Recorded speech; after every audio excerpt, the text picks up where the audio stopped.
yellow.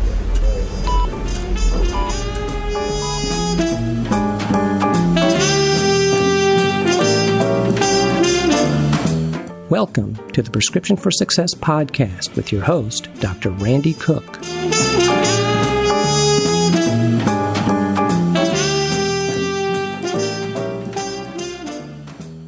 Hello, everyone, and welcome to the Prescription for Success podcast. I'm Dr. Randy Cook, and I'll be your host. Before we get into today's interview, let me just remind everyone that our podcast is brought to you by MD Coaches, a company dedicated to developing and empowering physicians and other healthcare professionals to realize a greater potential and to achieve a greater level of satisfaction in their chosen fields. You can find MD Coaches on the web at mymdcoaches.com. Well, today I'll be talking with Dr. Ed Weisbart from St. Louis, Missouri. Ed has had a very successful career in family medicine, but since the beginning of his career, he's had some really revolutionary ideas about how we could pay for health care in the U.S. He's a passionate advocate for a single-payer system, and no matter where you stand on that issue, I think you'll be really intrigued by what he has to say. So, let's hear that interview.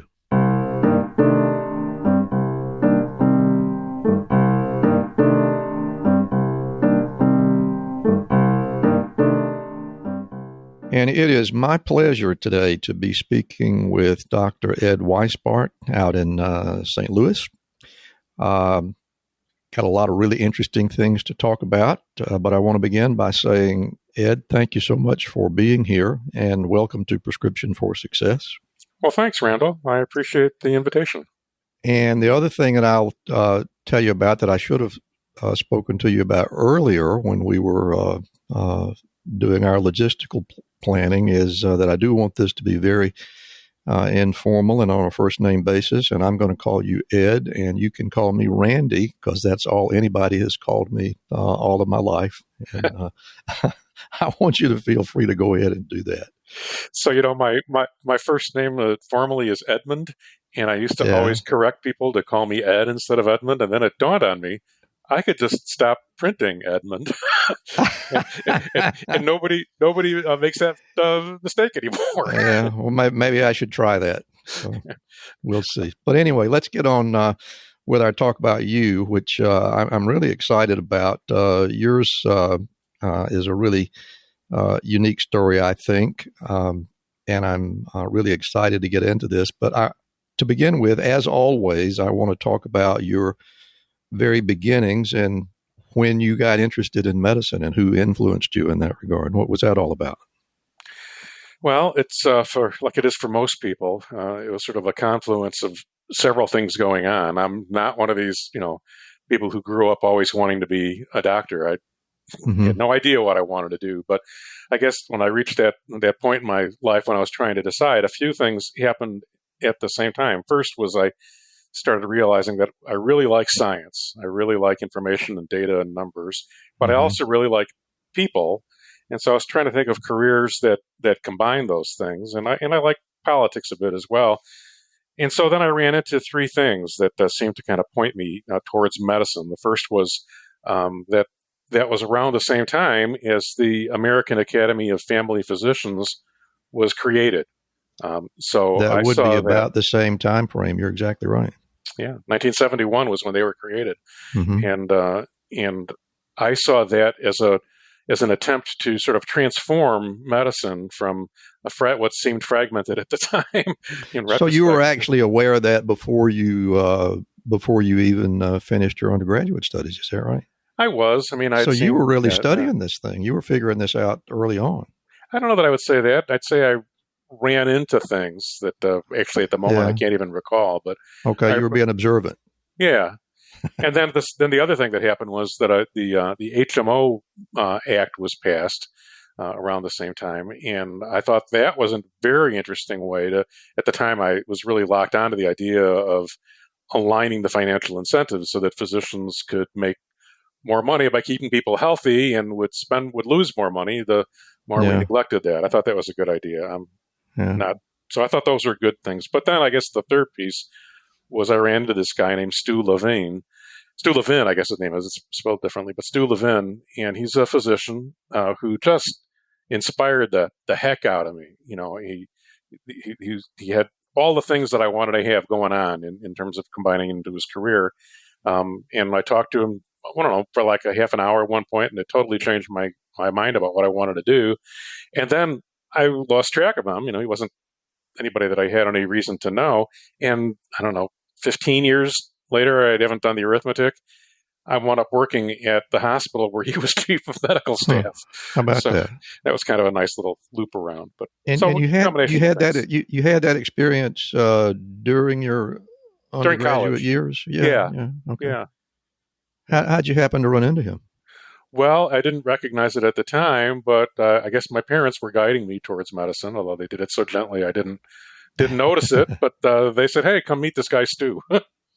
Yeah. And I didn't really realize what they were trying to do, and there wasn't a close at the end of the sales, but that all sort of started to fit together. So it was my parents' fault. Were either of your parents in the medical space at all? My father was a dentist, and I remember at one point when I was thinking about careers, he told me to not go into dentistry because you get too many phone calls late at night. Really? Right. And I'm only aware of one every like 3 years that happened for him. And so I chose medicine. I guess I didn't listen too well to his advice. Yeah. So it sounds like you got some really good advice, not only from your parents, but some outside individuals. And at about what point in your undergraduate career did you decide you were going to make that medical school application? That was the summer between my sophomore and junior year. Okay, so fairly early on. Yeah. Yeah. And so you went on to medical school at University of Illinois.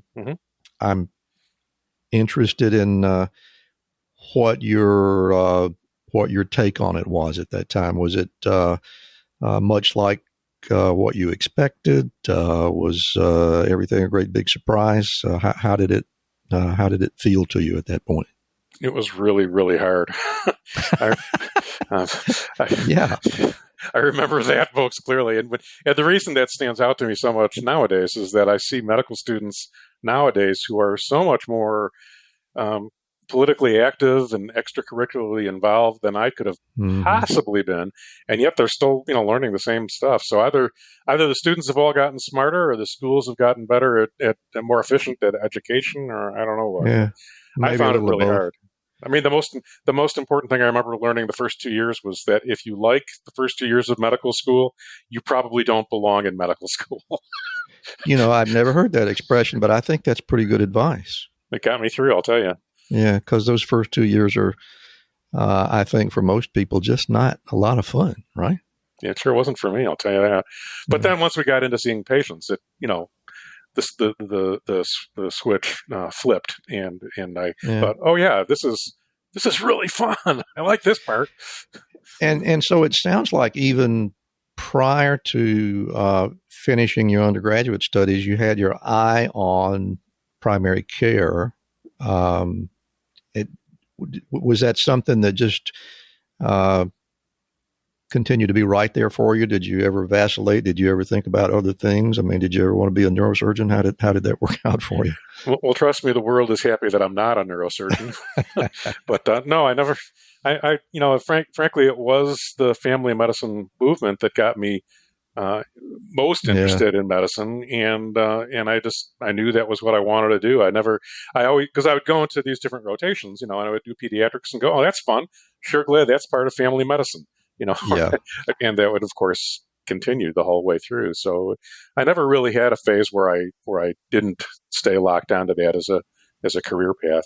Well, that's good. So it means that you were focused very early, and that obviously turned out to be a good thing for you. I give you a little personal aside, and I really don't want to take the interview away from you, but I had the experience because of a little foul-up at the University of Alabama School of Medicine. There were no junior clerkships available for us when we finished basic sciences, So they had to figure out some other things for us to do temporarily until they opened. And I had the opportunity to do a 3-month elective at the newly established University of Alabama School of Medicine in Huntsville.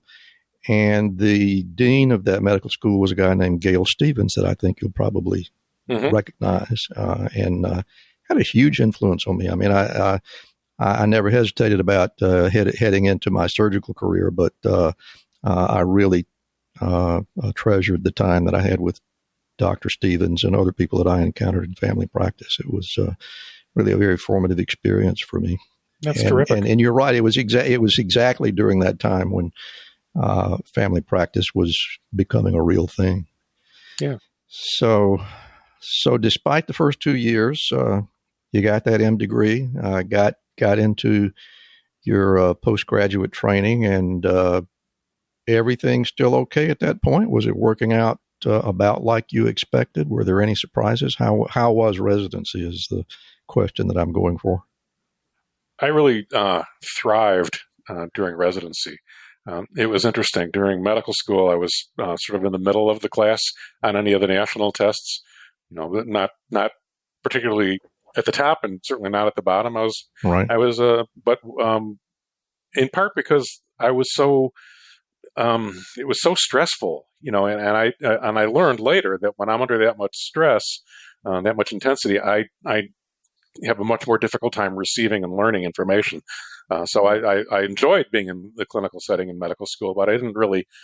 The stress at University of Illinois was so sort of anonymizing, and the culture there was not one, at least at the time, that I particularly enjoyed. As an example of that, I'll say that when my instructors found out that I was thinking of family medicine, I remember one of them saying, well, this material here, this is really important unless you're going into psychiatry or family practice or something, otherwise it's really important for it, and that was the whole, that kept happening, and it made it harder for me to, but when I got into residency, in this family medicine program with a fantastic faculty, I loved some of the faculty there. I was able to really relax, and my test scores as a metric of that, transitioned from middle to, I was typically in the top 2 or 3% on testing. So, and I'm not saying that as a brag. I'm saying that to say I really felt much more comfortable and relaxed when I was there and able to take off more. Yeah, that makes a lot of sense, and that had to be a good feeling for you. I mean, I have known people. I have actually had discussions with people on this podcast about what it's like to find yourself involved training for something where you don't feel comfortable. So it sounds like you made good choices, and obviously were very happy about it along the way, and worked out well for you. You were appointed chief resident in family medicine at the end of your residency there. That's quite an honor. Yeah, it was. I was flattered by it.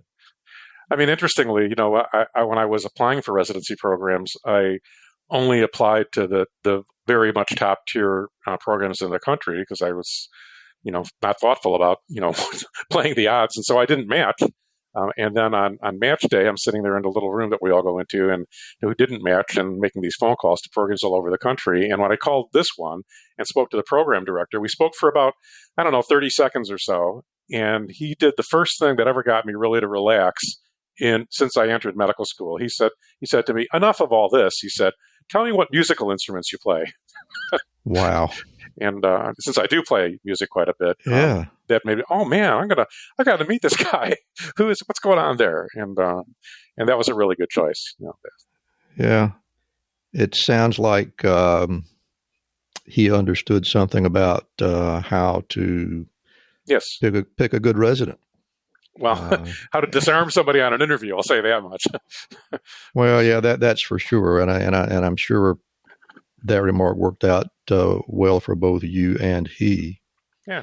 And so it sounds like residency was probably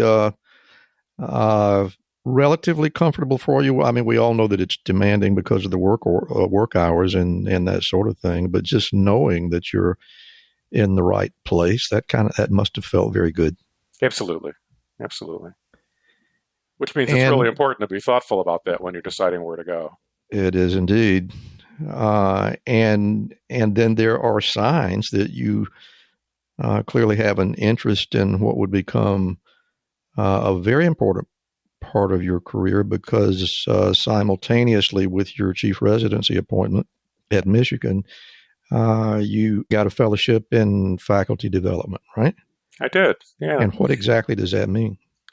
It's basically teaching you how to be a teacher.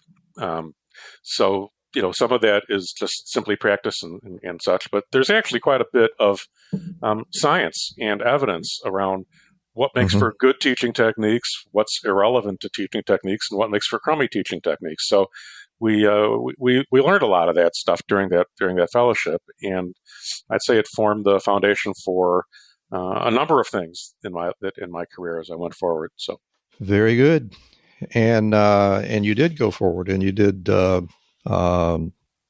become very active in a leadership role from the outset. At least that's my impression from looking at your CV. Your first job out of residency was in an academic institution at Rush Medical College. You want to tell us how that came about and exactly what you were doing? Sure. Some people have long-term career plans with milestones planned out. I know a guy who, when he was about 30, he had a plan for what he would be doing at 40 and at 50 and at 60, and he had a whole career path sketched out. And that's not that's just the vision not board.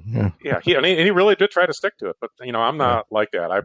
I just can't think that way. So instead, I just looked for a place that I knew I wanted to practice in Chicago, and I knew, of course, family medicine, and I knew I wanted to include obstetrics within my practice because I love that part of it, and I knew I wanted to be in a larger group because I like being around other doctors and people. And so when I put those criteria together, there was actually only two places in Chicago that met those criteria. So then when I picked between the two, I made this choice in part because, actually not in part, largely because it was a staff model health maintenance organization.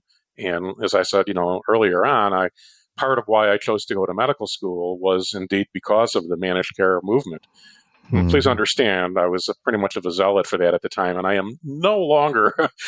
I've learned a lot more about it than my naive, entry level position on that at that point. But yeah, because they had that kind of a structure and they would support that kind of a practice, I wound up going to practice at Rush, and it was a terrific decision. The people I was working with, I just, we really got along well, and the patient population I so very much enjoyed. And so, it was a great place to practice, actually.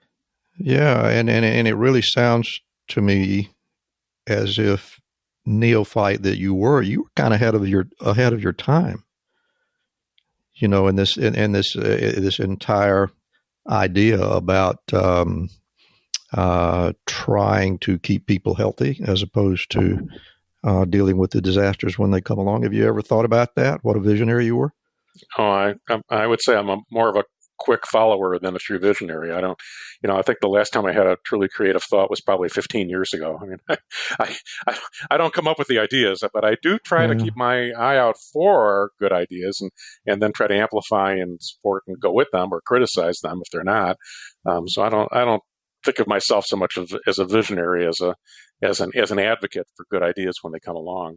Well, that's very humble of you, but it certainly appears to me that you were a bit of a mover and a shaker, if I do say so myself. Well, thanks. And that lasted up into the turn of the century, about 20 years, right? That you were at Rush. Well, I went there in 1982 and I left in 2000. So yeah. I left at the turn of the century. Hadn't thought of it that way. And what brought about that move? Why did I leave? Yeah. Well, the last several years, so the medical group was doing superbly in terms of quality output. All of our quality metrics were through the roof. Patient satisfaction was really quite good. But financially, we were doing terribly because we were fully capitated. And at the point that our capitation rates were set up, we were paid enough that would make us able to thrive. But then managed care diversified and began to be able to sell capitation to physicians everywhere in the country at the marginal rate, rather the variable overhead, rather than for the fixed costs. So physicians were picking up handfuls of managed care patients, and all they had to do was to make up. It was just a little extra revenue stream for them. They didn't have to at that point hire any additional staff or lose any other income. So the capitation rates began to really plummet. And since we were not being capitated on the variable, we were trying to cover our fixed expenses. So our medical group became financially, disastrous. So we were losing, I think, $20 million a year. And that was the point when I decided I wanted to take over the medical group because I thought I could fix it. So I spent 2 years turning around the financials. We went from economically disastrous. That was sort of my first real foray into management. We went from economically disastrous to viable. We fixed it basically. How long did it take you to do that? 2 years. So not too bad. Yeah. But unbeknownst to me, or not anticipated by me, part of the reason that our owners were happy to have that happen was because their plan was to sell us off. Sell it. Yeah. So we reached viability and they split us apart. And, I didn't. I should have, but now I would. But so my task then became disassembling this group that I was so enormously proud of. It was I had gotten into it full thread, and it was a core of my personality. And then to take it apart, I did. But when I helped with that. But when we got to the very end, I just said, it's kind of, I can't stay here. They asked me to stay and do some other things, but I couldn't stay. So I left. I can understand that. Yeah. So the next move was down to St. Louis, and how did you make that decision, or how did you pick them? Well, like I say, I don't have these long-term plans. So they called me. So the woman who had been the president of our medical group for about a year or so, she and I had become friends, and I should probably tell you that story. It's, I think, an interesting learning message. But she and I had become friends, and so she left, and it had been a few years, but she'd become president of Express Scripts, the pharmacy benefit management company. And when she was new in her position, she really wanted a physician working beside her whom she trusted and knew really well. So she pretty much cold called me and asked me if I would move to St. Louis and take that on. And so the move to St. Louis was to go to the Express Scripts, right? Yes. I honestly didn't know where St. Louis was. I had to get a map. Big city people are like that. That's right. But now simultaneously with that, you also had the practice connection with Washington University. Not simultaneous with that. No, that wasn't simultaneous. So the job at Express Scripts was the job at Express Scripts as their chief medical officer. I see. And they, if it were up to them, I wouldn't be seeing patients at all. They're a business to business organization. They didn't care about it. It's making sense to me there, and that was my big question.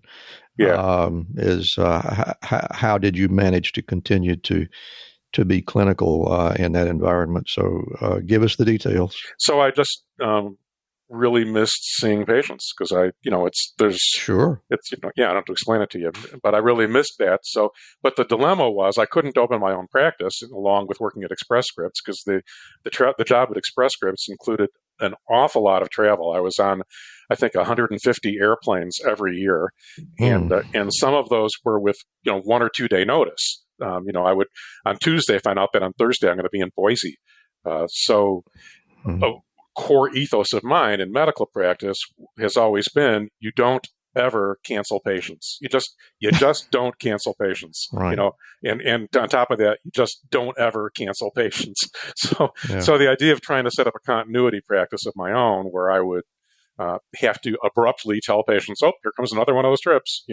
I couldn't do that. So instead, I looked around and at Washington University, they had, as most medical schools do, they had a resident clinic, and the resident clinic was staffed with faculty, physician volunteers, and of course all the residents. And so I reached out to them and I said, hey, would you mind if I started volunteering with you as one of the attendings in the resident clinic? And they were, since they were paying all the other doctors, they were really happy to have somebody come in for free. Yeah.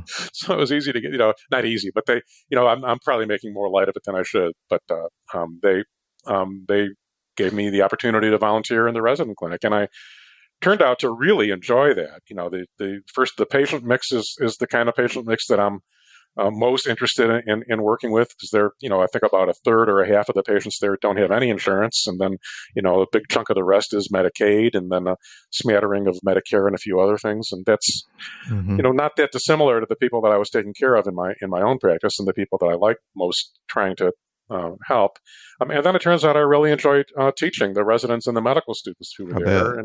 And then as a third sort of perk, when I started getting involved in all this political stuff that I do, since I was on faculty, I had the opportunity to give the residents and students, once or twice a year, a talk about about the politics of medicine and the way that I'm focused on. So, So when I retired from Express Scripts, I realized that I would no longer have that constraint of abrupt travel on my schedule, and I could have looked for a different practice, a different place where I had a continuity piece, but I get a lot out of volunteering at Washington University, so I'm continuing. I still do that, even though I'm otherwise retired. And how long were you at Express Scripts? 7.5 years.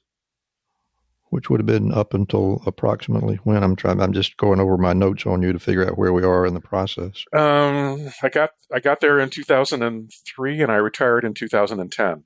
Okay.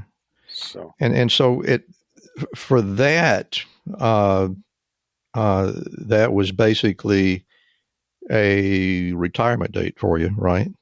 But yet you continue.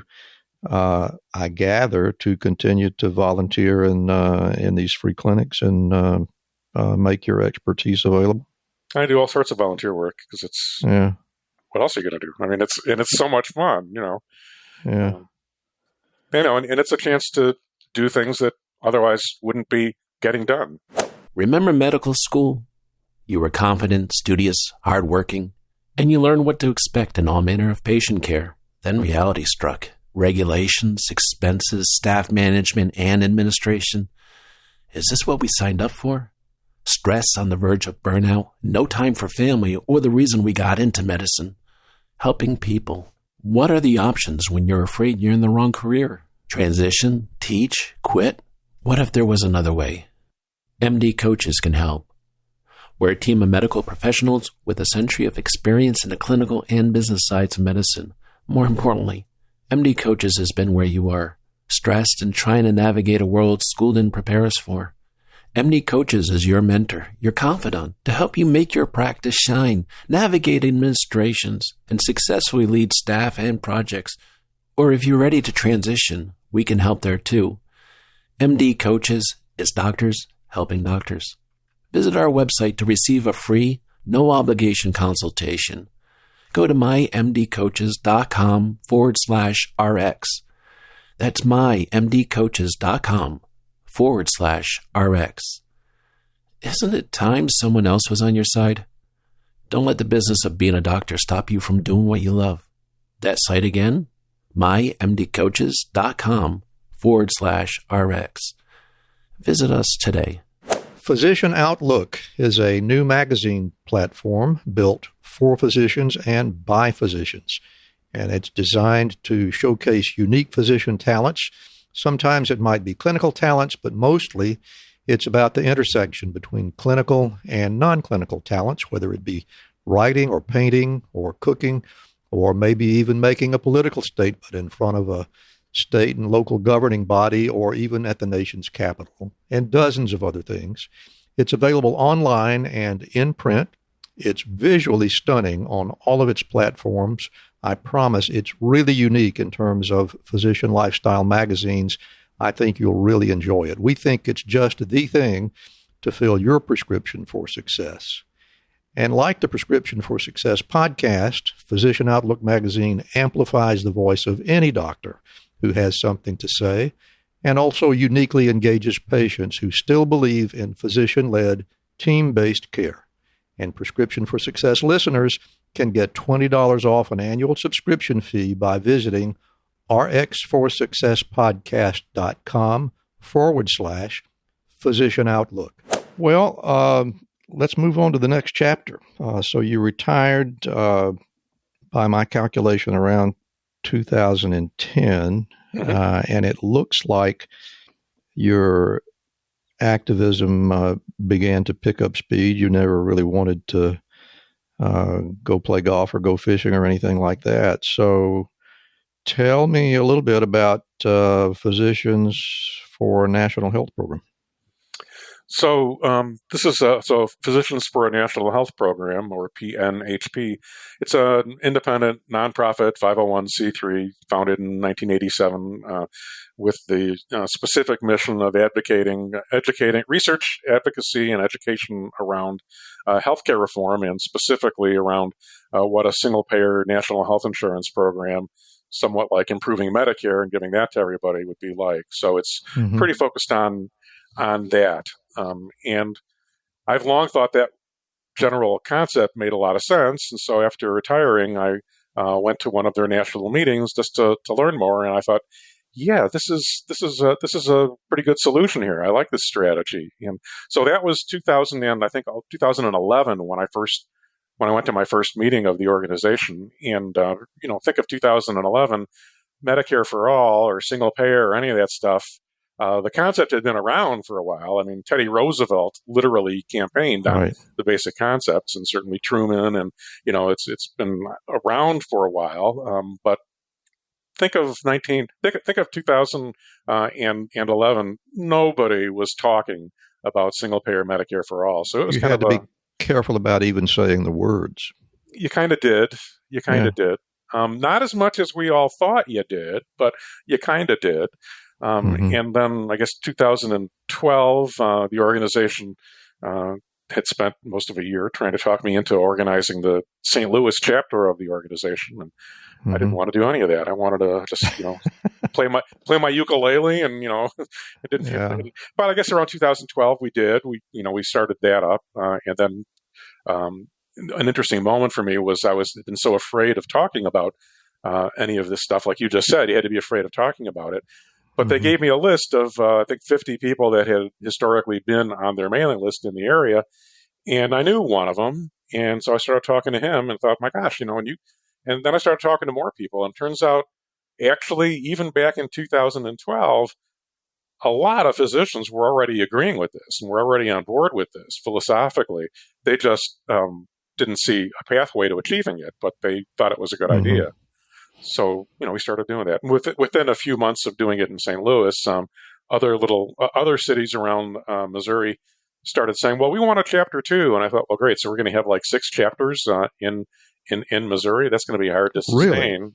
So I thought, let's not do that. Let's have a Missouri chapter. I don't know if that was the right decision or not, but we do actually have a presence in many parts of the state now. So that's cool. Is it in, is PNHP, is it in all states? I think it's in almost all states. There might be 2 or 3 states without a chapter, but it is in almost every state. And even the states that don't have a chapter, because they don't have somebody like me or one of the others willing to sort of do the work of organizing a chapter. Even in the states without a chapter, a lot of us, people like me, come into their state and we'll give presentations and talk and write op-eds for their local newspapers. So we have a presence, I would say, probably in every state. Can you, I don't know how to exactly ask the question. I'd like to know a little bit more about how you are going about having an impact, and where are there some areas where we might recognize that PNHP has had an impact? I would actually say the impact has been pretty dramatic, nowhere near as what we want, because we still have this because we're still having to talk about it. But Sure. the impact, I would say, has been pretty dramatic, both in the United States and outside the United States. I mean, inside the United States, I believe it's PNHP's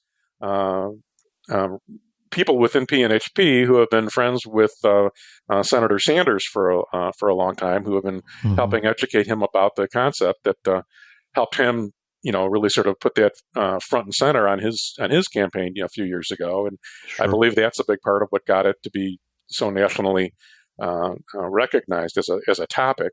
So that and a number of other similar places. And Canada, recently had a pretty major judicial process reevaluating whether or not they would consider their national health insurance program constitutional. And Really? And My goodness. yeah, that would have been a dramatic change. And a number of people testified to the legislature and to the judiciary. I'm not intimate with that process, but a number of people were doing that, including a handful of folks from PNHP, who made, I think, a compelling case of, hey, if you do actually undo your national health insurance, Canada, you have a neighbor that shares a long border with you and is jam-packed with for-profit insurance companies who are going to zoom in and completely transform your health insurance and your health insurance landscape. And I think understanding how profoundly different these two models are was part of why they decided, why their courts said, every judicial decision, every legislative decision, you're always balancing some degree of conflicting priorities and conflicting values. You're always doing that. Almost always, there are very few in black and white situations. And in this case, they said, we realize that there's a number of things to balance, but the harm we would do by undoing this far outweighs the sort of juggling we have to do on the rest of the discussion. So they conclusively, reaffirmed their process. So, well, speaking of undoing things, I'm really interested in what your crystal ball tells you about the U.S. I have to admit, and I hope you'll talk me out of it, but I have to admit that I'm unlikely to see the single-payer system before I breathe my last. I don't know. It's just so entrenched. So give me some encouragement. Well, first, let me, before I even get practical, which I will in a moment, but first let me just say every major social change has seemed impossible 2 years before it was accomplished, right? We thought, well, we could never get rid of slavery. I mean, because we need slaves, and then of course that went to a civil war, and we still have obviously massive issues with racism in the country, but that didn't last more than 2 years, getting rid of, that war. Passing the Americans with Disability Act. Well, of course we want people who have disabilities able to come to work here, but do you really want to have to spend the money building ramps and revising workspaces? Clean air. Of course we want clean air, but do you really want to have to retrofit all of the smokestacks? We can't afford it. So all major changes, if you think about them, have vested financial interests lined up against them that make it seem insurmountable. And yet, 2 years later, we're looking back going, how in the world did we put up with that barbaric situation for so long? So philosophically, I just think, I wouldn't view it as the fact that it seems hopeless from time to time does not mean that it really is. But more pragmatically, we're depending on when this podcast airs, we are coming up to an election pretty shortly, and depending on how that turns out, there's a number of pathways here. So if Mr. Trump is reelected, or even without that, if the Affordable Care Act goes to, in the hearings in front of the Supreme Court, if the Supreme Court decides that the Affordable Care Act is unsustainable, we are abruptly, over the course of the next year, going to have a number of people, millions of people, who are going to probably not be able to get health insurance.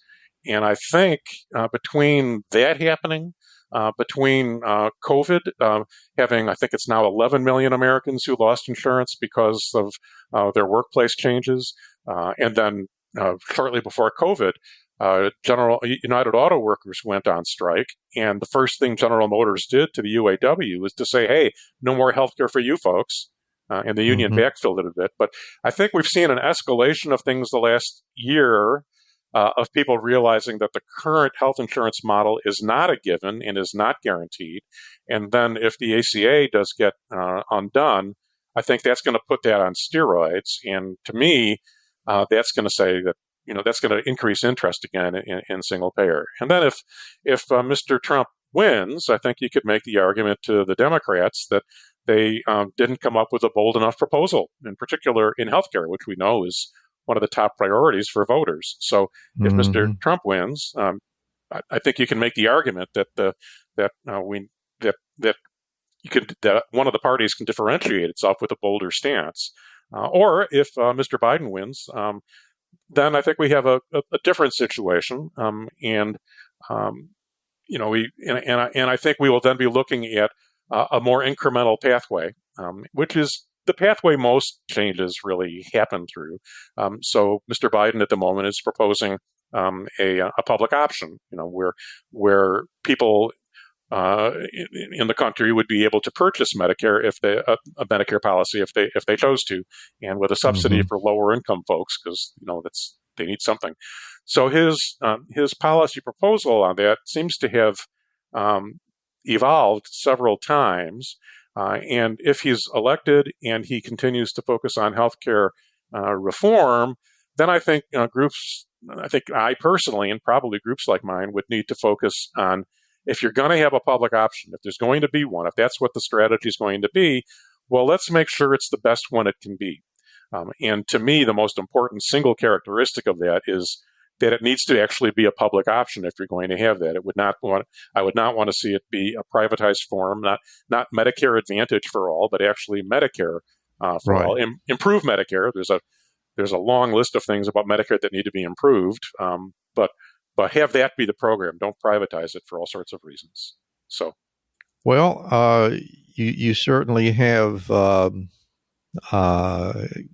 given us some areas to look for optimism. I have to say it's very difficult for me to see which way it might go. I think that analogy that you gave with respect to the Civil War might be a good one. God, I hope not. I really hope not. Don't we all? But I mean, let's face it.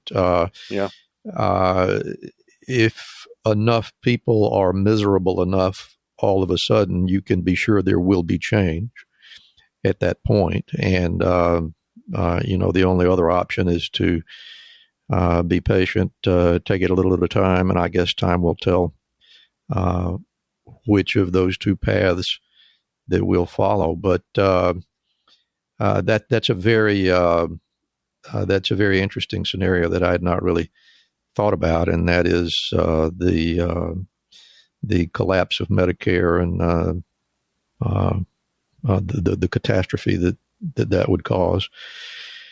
And my goodness, we hope we don't have to see that. But I have to admit, when I was finishing my residency, there was the chairman of the vascular surgery division where I did my residency gave a little speech at our going away dinner for the residents, and his point was, you guys are going to see a lot of changes. And we thought, sure, there'll be some changes. But I have to tell you, Ed, I never dreamed that it would be as desperate as it is. And God bless those of you who are smart enough to think about ways of dealing with it, because we got to deal with it, right? Well, that's the bottom line, is that there's just, it's a shame how we waste our vital resources. It's a shame how we let the insurance companies, skim, divert. They don't skim, but they divert, I would say, 34% of every healthcare dollar. And, we physicians see this every day in our practices, right? Mm-hmm. The average doctor spends about $100,000 on office staff who do nothing but interface with the insurance companies, whereas in other countries it's more like $20,000. Yeah. In Missouri, the average primary care, the average single or small group physician has $200,000 of accounts receivable to the insurance companies, and that accounts receivable is nearly a year old. So, those are patients who we saw, and not charity work because we're billing for it. It's people we saw, we did the work on, we billed the insurance company, and they're waiting as long as a year on average. So in other words, the physicians are giving interest-free loans for a year on the scale of $200,000 per doctor to the insurance industry. And that's just, what we shouldn't be doing that. Yeah, really.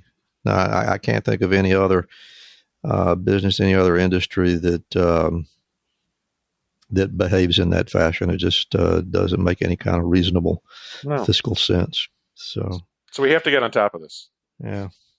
Well, yeah, listen, this has really been a fascinating conversation, and I can't wait to see where this thing goes. I'm going to be following it a lot more closely now that you have given me so much inside information.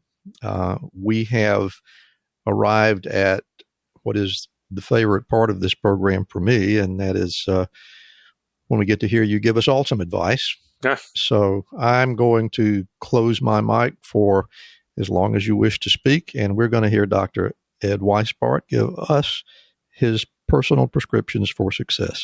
Ed? Well, thanks again for having me, Randy. So I can think of 4 specific things for physicians who are sort of in a formative stage of our careers.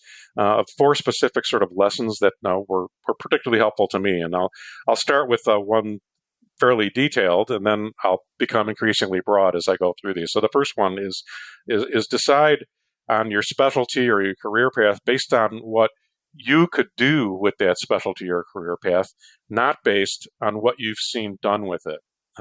So it's so hard picking your career pathway and deciding where you want to go, because there's just no way your experience could even be vaguely presumed to be representative of all the things you can do with that specialty or career path.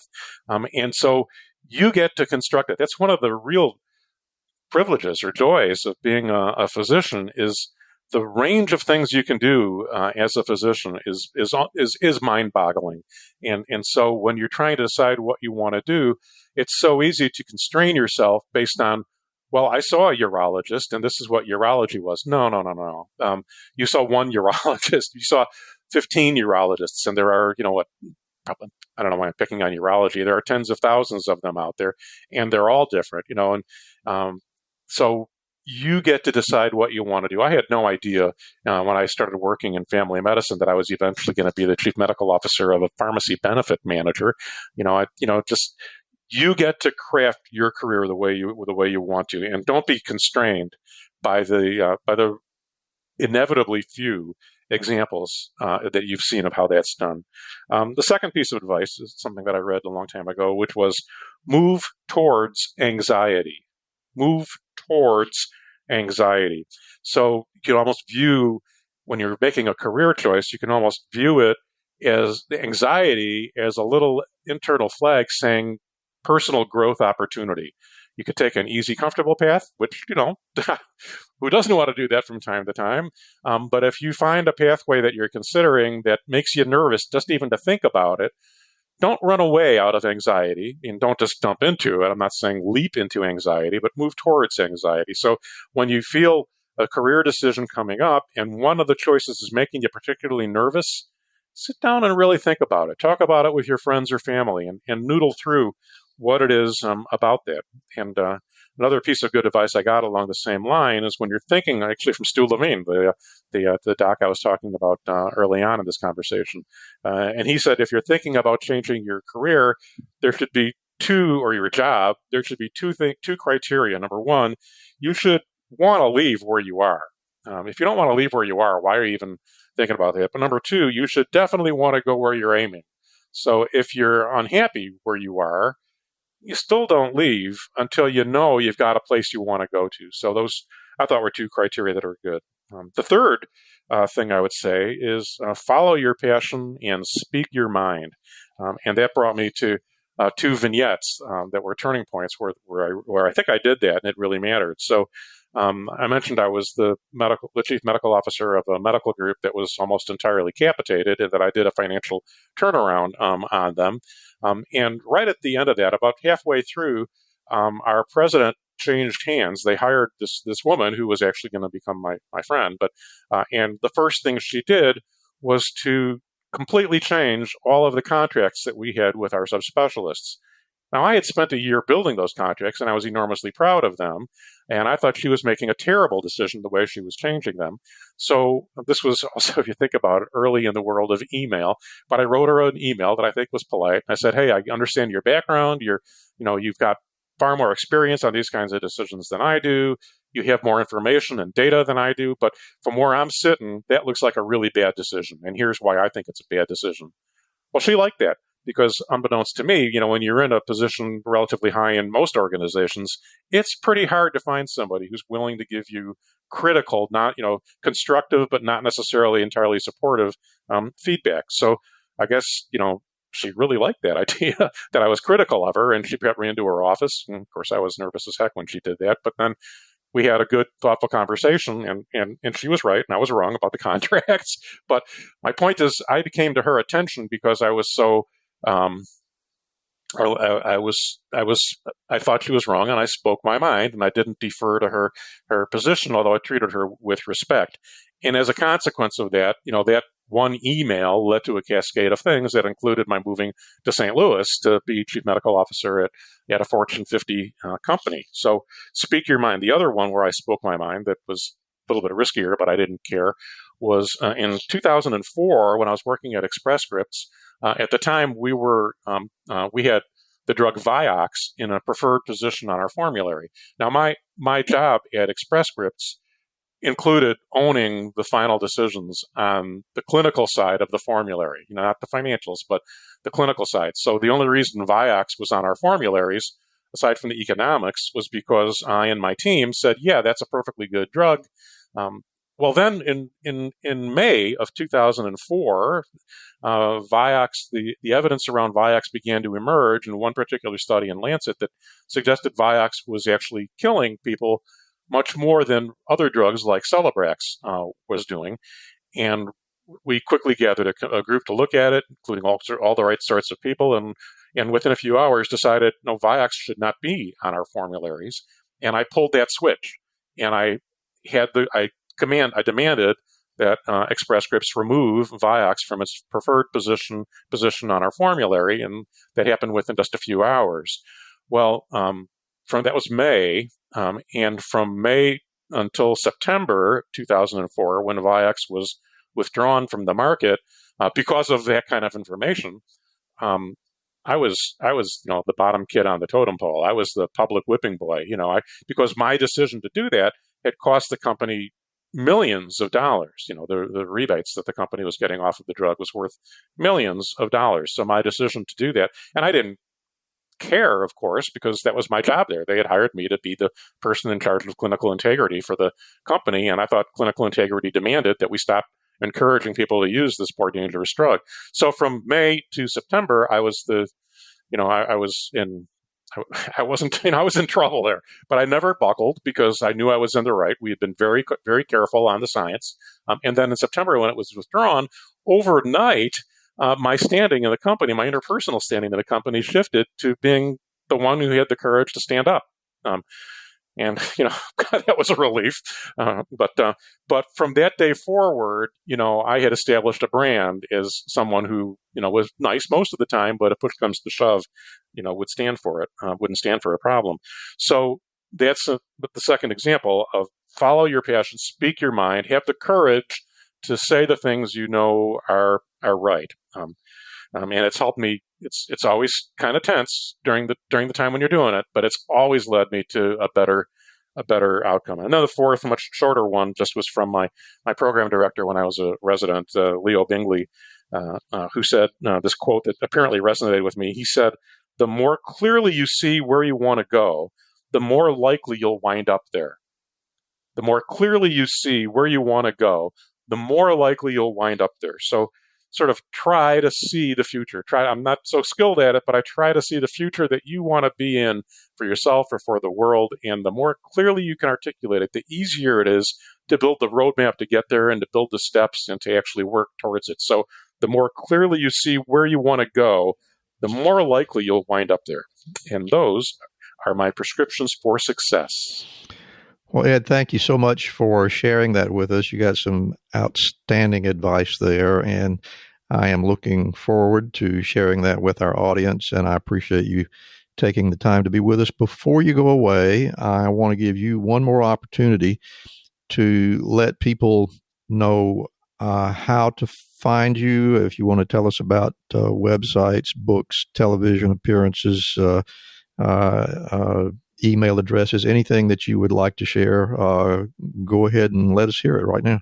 Well, thanks. I appreciate that. The first website I would tell you about is my national group's website. So Physicians for a National Health Program, or PNHP, Physicians for a National Health Program, PNHP.org. So you can go there, and that's the best place I've ever seen for looking for information about healthcare reform. So if you go there, it's got a really robust search engine. And the top right corner, hidden in there, is a little Google search button, and put in whatever healthcare reform topic you want, and then a whole bunch of well-referenced articles and summaries and opinions and data will emerge. So go to pnhp.org. You can join us there too. It's not particularly expensive. Or if you want to see the Missouri version of that, which is largely similar, you can go to showmemedicareforall.org. You can reach me at Missouri at pnhp.org, Missouri at pnhp.org. And if you want to, see me blathering on about this topic, just put my name into a YouTube search engine or whatever. And there's for some reason, lots of places have chosen to record me when I do my public speaking. And I've done, I believe this is actually number 600. I believe this is my 600th discussion of these kinds of topics. Wow. So there's lots of them that have been video recorded. So put my name in a search engine and then, get a box of popcorn. And then the last thing I would say is there have been lots of books written on this topic, and they've all got strengths and weaknesses. But the one that I thought was actually the best is this one called Health Justice Now. Health Justice Now. And it's by a guy named Tim Faust, F-A-U-S-T. The book has some sort of spicy language from time to time in there. So, if that offends you, you may not want to read this particular book, but there's not very much of it, but it does kind of pop up more than you might expect. But he builds an incredibly solid, compelling case. He has the granularity that you need because he's got sort of a granular career background. He also has a broad context and vision, and it's full of humor and humanity. So that particular book, Health Justice Now by Tim Faust, is one of the best. And then the other book I would recommend is by Professor Gerald Friedman, F-R-I-E-D-M-A-N, Gerald Friedman. The book is called The Case for Medicare for All. Professor Friedman was the chair of economics at the University of Massachusetts, Amherst. And he came out with this book a few months ago. The reason I'm recommending his book, he makes, as you would imagine, as an economist, the economic arguments, and he collects the data in a very readable way. But he's got one chapter that's particularly potent right now, which is a chapter of about 15 incremental strategies, including things like the public option. So I'd recommend his book in general, but in particular for the chapter, I think it's chapter 3, where he goes through sort of an argument for and against a bunch of more incremental steps. So that's what I'm recommending. Well, Ed, once again, this has been a really fascinating conversation for me. I'm confident that our audience is going to love it. And just one more time, I want to say thank you so much for taking the time to be with us. It's been very informative, and we're grateful that you were able to join us. Well, thank you. I so appreciate the opportunity.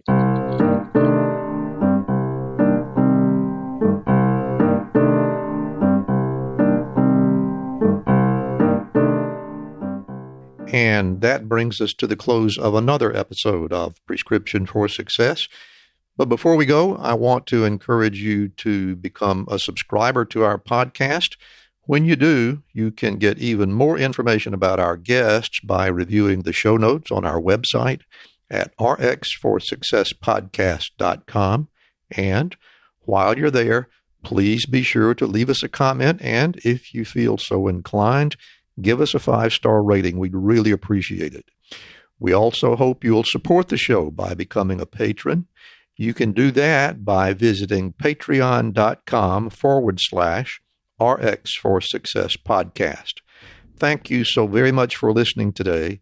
And don't forget to fill your prescription for success with my next episode.